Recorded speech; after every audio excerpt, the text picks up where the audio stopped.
नमस्कार मेरे प्यारे भाइयों बहनों। मोदी जी के भाषण के हिसाब से, मोदी जी के चुनाव प्रचार के हिसाब से हमारे भारत देश के किसानों की आय दुगनी हुई हो या ना हुई हो, पहली बात हुई ही नहीं है।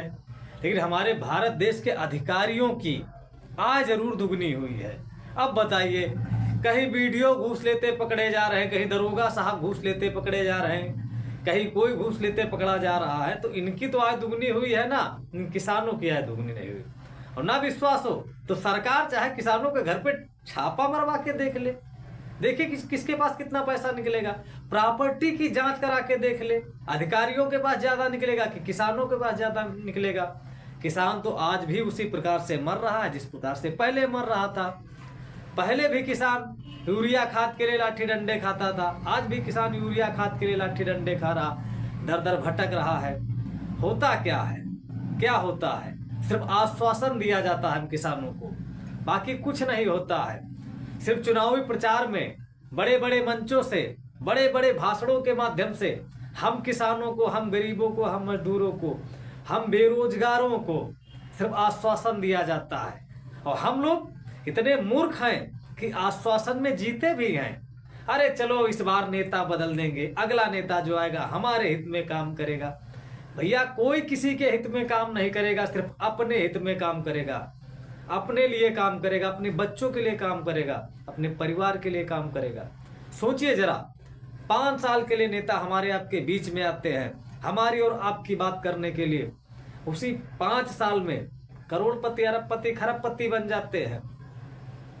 उनके पेट्रोल पंप होते हैं, उनके बड़े बड़े टेंडर होते हैं, उनके बड़े बड़े वीआईपी होटल होते हैं। और किसानों का क्या?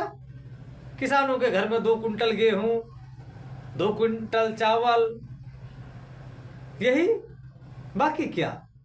क्या किसानों की आय दोगुनी हुई? कोई भी सरकार भारत देश के किसानों के हित के बारे में नहीं सोची है, ना सोचेगी, बिल्कुल नहीं सोचेगी। अरे हम किसानों को सरकारी टेबल की बिजली माफ हो गई, सरकारी टेबल की सिंचाई माफ हो गई, क्या हम किसान उससे आबाद हो गए? कितनी इनकम दुगनी हो गई? कुछ नहीं हुआ।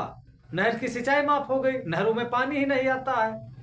हाँ आता है, आता है, देखा हूं आता है। जब फोटो खींचना रहता है तो नहरों में पानी छोड़ दिया जाता है, छोड़ने के बाद में बंद कर दिया जाता है। ऐसा है हमारे देश में, सिर्फ कागजों पे काम होता है, जमीन पे काम भैया नहीं होता है। 100 में से 90% काम कागजों पे किया जाता है, जमीन पे नहीं किया जाता है। नहीं, यदि आप सच बोलेंगे, सरकार से सवाल करेंगे, तो आप देशद्रोही हैं, आप देशद्रोही हैं।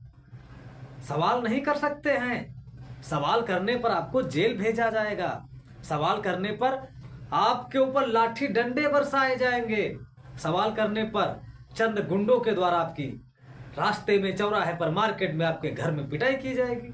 सिर्फ यही होता है। भारत देश आज उस कगार पर खड़ा हुआ है कि अब वो दिन दूर नहीं है कि हम भारतवासियों के हाथ में भी पाकिस्तान की तरह कटोरा होगा। तो ये सिर्फ मिडिल क्लास वाले लोगों के लिए, बाकी किसी के लिए नहीं। नहीं, आज किसान इतना मजबूर है, मजदूर इतना मजबूर है भैया, दिहाड़ी नहीं मिल रही है। नहीं भरोसा होता तो आइए निकल के शहरों में देखिए, फ्लाईओवर के नीचे झुग्गियां बना के पड़े हुए हैं, डिवाइडर पर सो रहे हैं। क्या किसी अधिकारी को दिखाई नहीं देता? सब कुछ तो सीसीटीवी कैमरा में रिकॉर्ड हो जाता है, तो ये क्यों नहीं रिकॉर्ड हो रहा है? सरकार को देखना चाहिए। लेकिन भैया सरकार नहीं गलत होती है, नहीं, गलत होते हैं अधिकारी। जब किसी मुख्यमंत्री, प्रधानमंत्री या किसी विधायक, सांसद की रैली होती है ना, तो ये लोग भैया क्लीन वाला ब्रश लेते हैं, पुताई कर देते, वाह हमारा हिंदुस्तान चमक रहा है, ऐसा दिखाते हैं। कोई भी प्रधानमंत्री आने वाला, कोई भी मुख्यमंत्री आने वाला हो, रैली हो, कहीं पे भी मंच लगा हो, तो वहां के गरीबों को अमीर बना दिया जाता है रातों रात। जैसे कहा नहीं जाता कि सोशल मीडिया रातों रात स्टार बना सकती है, तो उसी प्रकार से हमारे देश में अधिकारियों के द्वारा गरीबों को रातों रात करोड़पति बना दिया जाता। वैसा ही नहीं हो सकता कि कोट पैंट पहना दे भैया ये लोग। आप लोगों का क्या मानना है कमेंट सेक्शन में जवाब दीजिए, वीडियो को शेयर जरूर कीजिए। जय हिंद साथियों।